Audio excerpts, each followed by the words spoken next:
तो यहीं पे ये वीडियो खत्म हो गई। आप लोग प्लीज़ बताएगा कि आपको ये वीडियो कैसी लगी। वीडियो बहुत ही कमाल के लिए काफ़ी बड़ी भी थी, ये 15 मिनट की वीडियो थी तकरीबन आंसर की। आ नहीं रही मगर चांसेस हैं। दुनिया का सबसे पहले बंदरगाह जो बना था वो भारत, मतलब कि जो पाकिस्तान भी साथ इकट्ठा था तब, हाँ, तो सबसे पहले बंदरगाह जो बना था वो इंडिया का आतंकवादी का सिक्योर हो जाएगा। काफ़ी इंटरेस्टिंग थी, मजाक भी काफ़ी की और जंगों का हवाल बताया। खबर यहाँ पर जो इंटरेस्टिंग थी वो ये थी कि तेजस को अमेरिका लेने जा रहा है, जो कि काफ़ी बड़ी डील हो सकती है। और रही बात यार वीडियो की, तो जबरदस्त खान सर जितना भी, मतलब खान सर जो भी समझाते हैं भाई, वो नॉलेज सीधे दिमाग में बैठ जाती है भाई, क्योंकि इतनी अच्छी तरह समझाते हैं, बच्चों की तरह समझाते हैं भाई वो। और उनकी तो लैंग्वेज है यार, वो जो बिहारी लुक है लैंग्वेज का, वो बड़ा अमेजिंग लगता है यार। मतलब क्या है ना, बात को मतलब बिल्कुल। अभी वो कंपनी सोच रही हैं कि क्यों ना इनके प्लांट्स जो हैं वो इंडिया में लगाए जाए। तो हमने बहुत ज़्यादा पहले भी सुना है कि आईफोन जो है वो इंडिया में बनना स्टार्ट होंगे, अगर इंडिया में असेंबल होना स्टार्ट होना था, लेकिन उनकी जो प्रोडक्शन है ना वो इंडिया में नहीं होती है, जबकि दूसरे बहुत ज़्यादा मुल्क हैं जहाँ पे हो रही है एशिया में। तो वो लेकिन अभी हो सकता है कि मतलब इंडिया में वो शिफ्ट हो जाए। जय हिंद। देखिए, भारतीय डिफेंस इंडस्ट्रीज काफी तेजी से एक्सपोर्ट होने जा रही है और इधर चाइना और ताइवान के युद्ध के बीच में एक अमेरिकी जहाज चार्ल्स ड्रू जो है वो भारत में आ गया। इस सब के बीच में हम समझते हैं कि आखिर ये क्या हो रहा है। भारत द्वारा बनाया जा रहा है, एक लंबे समय से बन रहा है जो जहाज है, फाइटर एयरक्राफ्ट तेजस। ये दुनिया का सबसे छोटा एयरक्राफ्ट है और ये हर दिखे दुनिया के हर चीज के अलग अलग काम है। आपको लगेगा कि तेजस तो बहुत छोटा है, राफेल उससे बड़ा है, मिग 29 और खतरनाक है, सुखोई, हर चीज का अलग काम होता है। जैसे देखिए, जो ट्रक काम कर सकता है टेम्पू नहीं कर पाएगा, तो जो टेम्पू कर सकता है ठेला नहीं कर सकता है। तो ऐसा नहीं कि जो बाइक का जरूरत है उसे आप ट्रक से पूरा कर सकते हैं। तो हर लेवल की जहाजों का होना जरूरी है सप्लाई लाइन में, तभी जाके आपकी पूरी तरह से एक स्क्वाड्रन कंप्लीट होती है। तो भारत का ये जो तेजस है ये काफी सस्ता है और हर क्वालिटी इसमें है। इसमें इलेक्ट्रॉनिक वॉरफेयर है, एयर टू एयर रिफिलिंग है, एक्स्ट्रा फ्यूल टैंक जिसे ड्रॉप टैंक कहते हैं, मिसाइल की तरह दिख रहा है, इसमें तेल भरा होता है, फ्यूल भरा होता है। पहले इसी फ्यूल को खर्च किया जाता है और दुश्मन के एरिया तक पहुंचा जाता है, उसके बाद लड़के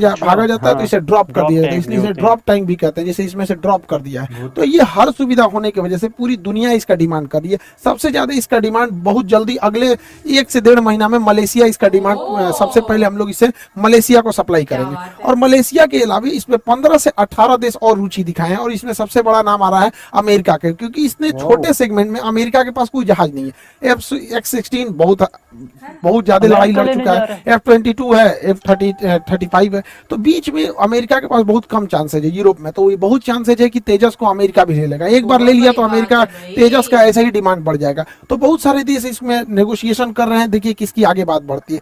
साथ ही अगर ये ताइवान की इशू को देखेंगे तो ताइवान डिमांड कर रहा है भारत से ब्रह्मोस मिसाइल देने के लिए, और इधर फिलीपीन एडवांस पैसा दे रखा है, तो फिलीपीन सप्लाई को बढ़ाने के लिए कर रहा है। साथ में आसियान के जो देश हैं ये ब्रह्मोस मिसाइल का डिमांड बहुत ज्यादा कर रहे हैं, क्योंकि यही ब्रह्मोस एक ऐसा वैक्सीन है जो चाइना का बुखार उतार सकता है। ये 90 डिग्री पे घूम जाता है एकदम तेजी से यहाँ पर। तो बहुत तगड़ा मिसाइल है ब्रह्मोस। गलती से तो मार दिए थे हम लोग पाकिस्तान में, आपको याद ही होगा। देखिए, ये जो इशू चल रहा है यहाँ पे ताइवान में, तो अमेरिका इतना दूर है तो अमेरिका को चारों ओर से घेरना है। अमेरिका का जंगी जहाज हमेशा हिंद महासागर में रहते हैं, तो जहाजों को अक्सर मेंटेनेंस की जरूरत होती है। जितनी बड़ी जहाज मशीनरी रहेगी उतना मेंटेनेंस। एक छोटे से साइकिल में कम मेंटेनेंस, मोटरसाइकिल में उससे ज्यादा, कार में उससे ज्यादा, ट्रक में और ज्यादा। तो ये भारी भरकम जहाजों को मेंटेनेंस बहुत ज्यादा जरूरत होती है। तो हम लोग बहुत पहले लेमुआ समझौता कर लिए थे अमेरिका से। तो इधर ही हम लोग के बीच में ये भी बात चल रही थी कि हिंद महासागर में जहाजों को मेंटेनेंस करने के लिए वापस अमेरिका ना जाना पड़े, यहीं पे कोई व्यवस्था कर जाए। तो ये बुढ़ऊ जो बोले हैं मोदी जी से कि भाई व्यवस्था कीजिए यहाँ पर, तो चेन्नई में लार्सन एंड टुब्लू LNT ने एक बहुत बड़ा डॉकयार्ड बना दिया जो मेंटेनेंस सेंटर के लिए।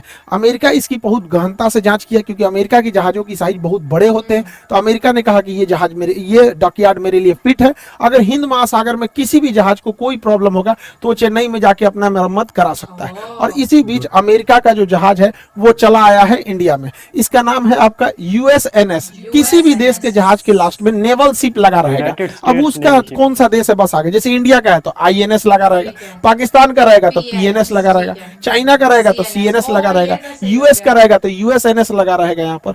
तो सबका अपना, फ्रांस का रहेगा तो अलग लगा रहेगा। इसका रॉयल नेवल शिप, ये ब्रिटेन वाला लिखता है, जो हम लोग पे राज किया था सब ब्रिटेन वाले, वो सब रॉयल नेवल शिप लिखता है सब। तो भारत, ये अमेरिका का जहाज US naval ship Charles Drew ये लंगर डाल दिया और ये लगभग 10 दिन रहने वाला है। इसे अभी 8 तारीख से लेके मतलब काफी 10-12 दिन तक इसका मेंटेनेंस होगा।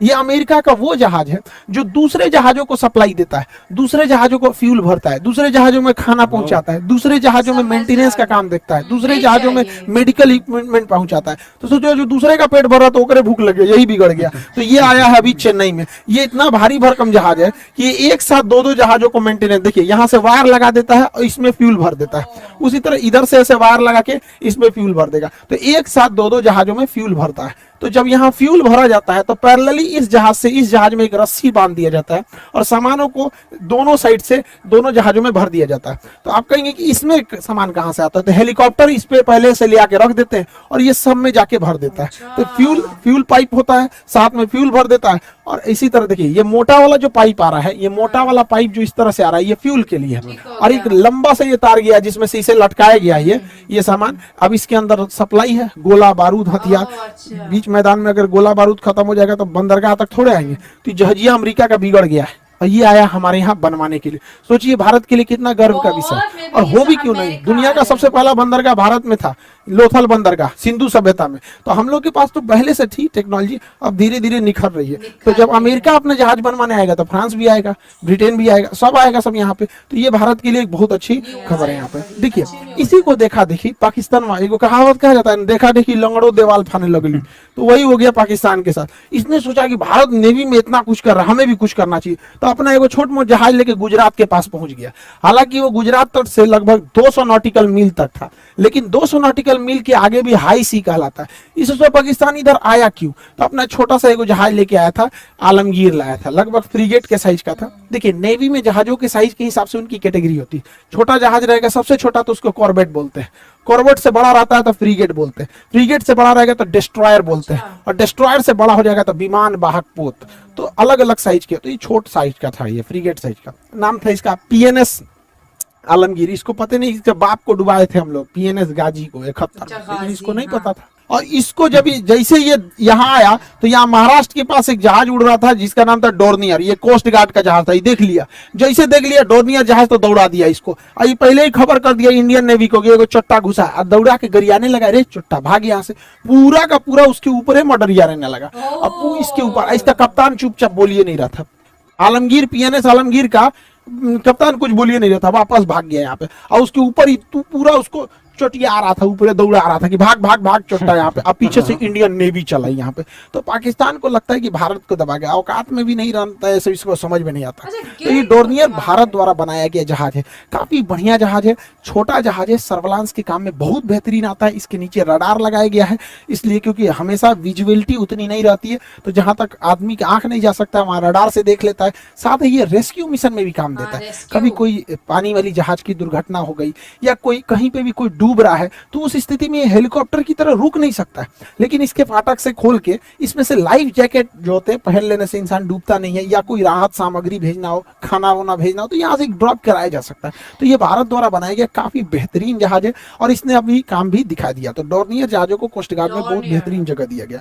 पाकिस्तान जो है भारत पे दबाव बनाने के लिए चाइना से एक छोटा साइज का फ्रीगेट खरीदा। फ्रीगेट तो मीडियम साइज का होता है, कॉर्बेट, फ्रीगेट और डिस्ट्रॉयर।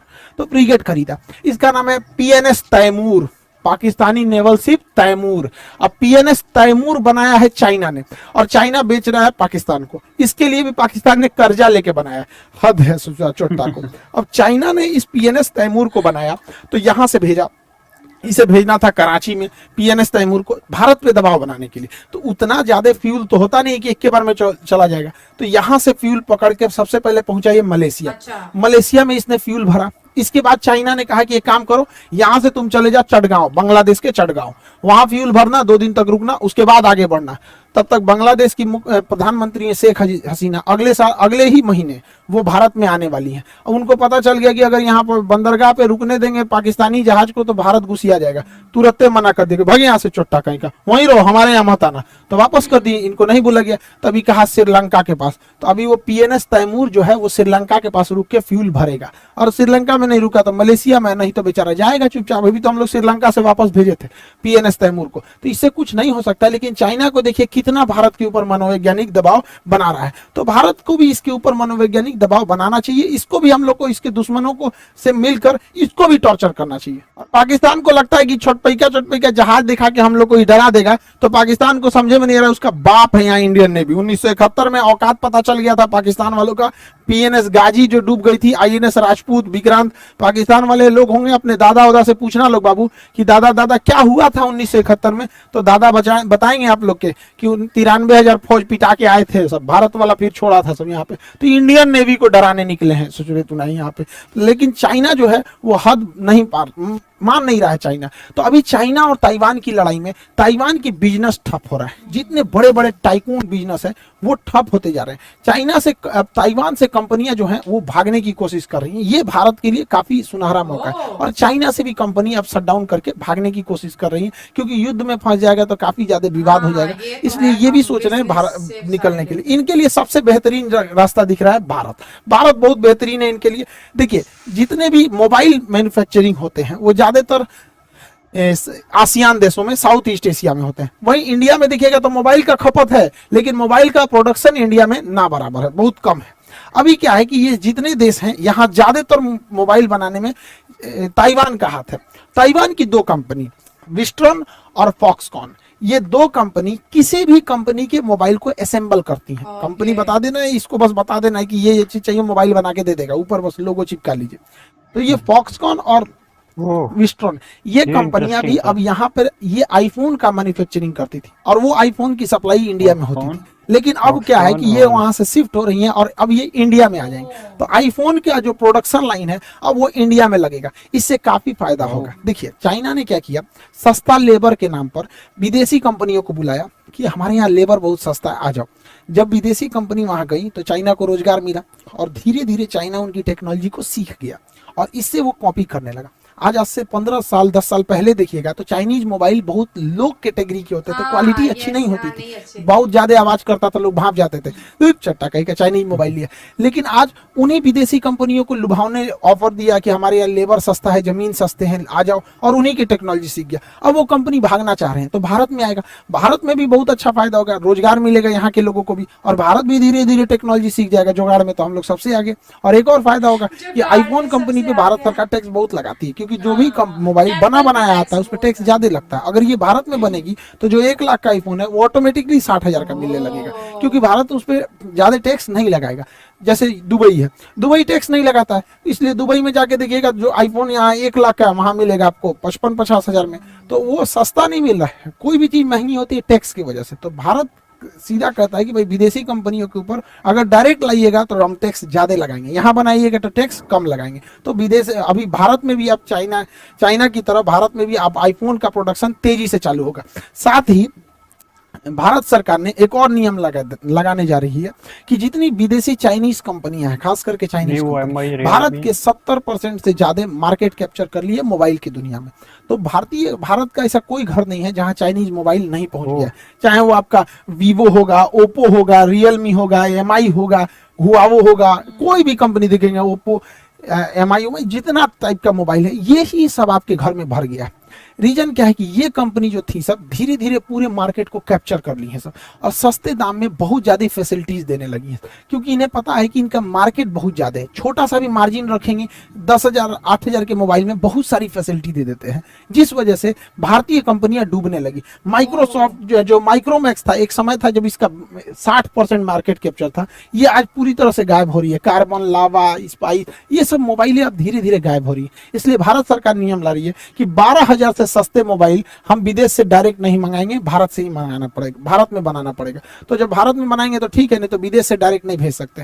तो इससे ऊपर वाला बेचेंगे तो इन लोगों को एक बार उभरने का मौका मिलेगा। तो इसी तरह चाइनीज पे जैसे जैसे समय है उसके ऊपर दबाव बनाते रहना जरूरी है। हमारा एक और पड़ोसी देश ये अफगानिस्तान, ये तो और आसान। तो जब से पिछले साल अगस्त में जब इसमें 1 साल हो जाएगा तालिबान का कब्जा हुआ, जब तालिबान का कब्जा हुआ था तो बहुत ही स्थिति अजीब हो गई थी, दयनीय थी।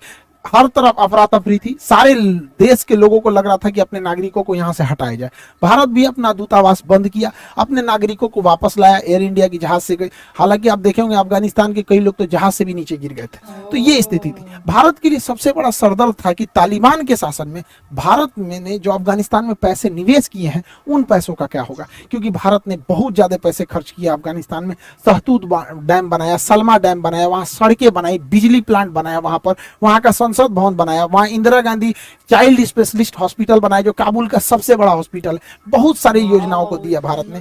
इवन की जब अफगान तालिबान का कब्जा भी हो गया था तो ट्रक से ट्रक भर के हम लोगों ने गेहूं की सप्लाई की थी। तो हम लोग को यही लग रहा था कि कहीं पाकिस्तान के दबाव में आके तालिबान भारत के खिलाफ मत चला जाए। हालांकि पाकिस्तान ने पूरी कोशिश किया कि तालिबान भारत के खिलाफ हो जाए, एटलीस्ट कश्मीर मुद्दे पे हो जाए, लेकिन तालिबान कुछ भी नहीं भारत के खिलाफ बोला। तो भारत ने देखा कि तालिबान की स्थिति को देखते हुए तो भारत अब अपना दूतावास दोबारा खोल रहा है। ये भारत के लिए बहुत बेहतरीन खबर है कि भारत अब अपनी काबुल की एम्बेसी चालू कर रहा है। और जब तालिबान वाले जब गए भारत के अधिकारियों से मिले, वहां आईटीबीपी के जवान तैनात हैं अभी भी, तो उनको जब दूतावास दिखाया गया तो वो जो जवान थे वो चौंक गए, क्योंकि जिस हालत में 1 साल पहले भारतीयों ने दूतावास छोड़ा था, काबुल दूतावास, आज भी वो सेम को सेम वैसे ही पड़ा हुआ है, एकदम कुछ भी चेंज नहीं हुआ है। मतलब जो जहां था, जो अखबार जैसे पड़ा हुआ था, जो दरवाजा खुला था खुले है, मतलब जो चीज जैसे था वैसे ही है।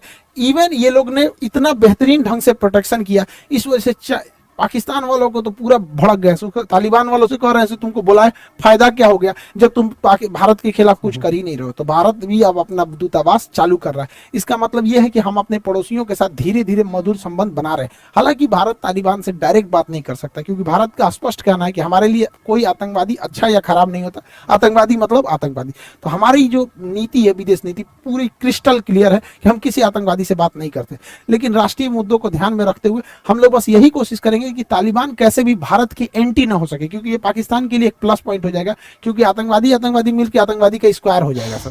जो बहुत ही कमाल की बात है, ऊपर से मुझे ये बहुत ही कमाल लगी। ये मुझे नहीं पता था कि आईफोन का प्रोडक्शन अब पूरी तरह से इंडिया में ही शुरू होने वाला है। ये सुना था कि मतलब ये पहले पता था कि यहाँ थोड़ा बहुत शुरू होने लगा था पिछले साल, लेकिन अब पूरा कम्प्लीटली शुरू हो जाएगा। ये बहुत ही कमाल की, इसका मतलब ये चाइना और ताइवान के बारे में तो इंडिया को फायदा हो रहा है। तो आप लोग जाहिर सी बात, आपको भी फायदा होगा जो हमारी इंडिया से वीडियो देख रहे हैं। तो ये ना एप्पल कंपनी है जो वो ताइवान में थे, वहाँ पर जी तो वो भी इंडिया में आ रही है और इंडिया में आने के चांसेस हैं। आ नहीं रही, अगर वहाँ से वो भागने की कोशिश करेंगे तो इंडिया में चांसेस हैं आने के। आ नहीं रही मगर चांसेस हैं। दुनिया का सबसे पहले बंदरगाह जो बना था वो भारत, मतलब जो पाकिस्तान में भी साथ इकट्ठा था तब। जी तो गाइस ये थी आज की वीडियो। तो काफ़ी ज़्यादा वीडियो में इंफॉर्मेशन थी, जैसा कि हमने एक पहले वीडियो देखी है जिसमें इंडिया अपने तेजस जो उनका फाइटर जेट है उसको एक्सपोर्ट करने पे बहुत ज़्यादा ध्यान दे रहा है और उसकी एक्सपोर्ट हो भी रही है बहुत ज़्यादा। जैसा कि इस वीडियो में भी खान सर ने बताया कि यूएसए जो है इसमें इंटरेस्ट दिखा रहा है। अगर यूएसए खरीद लेगा तेजस को तो फिर ऑटोमेटिकली पूरी दुनिया का इंटरेस्ट, पूरी दुनिया की नज़र इस तरफ आ जाएगी ना कि हम लोग जब देखते हैं कि एक मतलब कि बहुत ताकतवर कंट्री, एक कॉमेडी और मतलब क्या नॉलेज की बात और कॉमेडी दोनों मिक्स हो जाती है तो अच्छी तरह से समझ में आती है भाई। और रही बात भाई वीडियो की, तो अच्छी बात है भाई। देखो इंडिया में सबसे पहले तो इंडिया की मैन्युफैक्चरिंग कंपनियां ज़्यादा बढ़े तो लोगों को रोजगार मिलेगा। रोजगार कहाँ से मिलेगा भाई? ऐसा तो नहीं है कि भाई सरकारी नौकरियां सबको मिल जाएंगी। मतलब क्या प्राइवेट बिजनेस होते हैं ना भाई, उनसे ही नौकरियां मिलती हैं, उनसे ही रोजगार मिलेगा। कि वो जहाज इतना बड़ा है कि वो सप्लाई करता है, वो फ्यूल भी एक वक्त में दो जहाजों को, सही बात है, वो काफी बड़ा है, उसकी जो लेंथ है वो पूरे मुल्क को उठाए फिरता है वो बहुत बड़ा है। और बाकी जो पाकिस्तान का जो वो जहाज जब गया था उसको हटाया गया, क्या नाम था, कॉस्ट क्रिएटिव क्या नाम था उसका, किसका? वो जो इंडिया का ऊपर से नहीं वो तो पाकिस्तान का था ना, इंडिया का जो ऊपर से आया गौरियो, इसने पहले कोस्ट गार्ड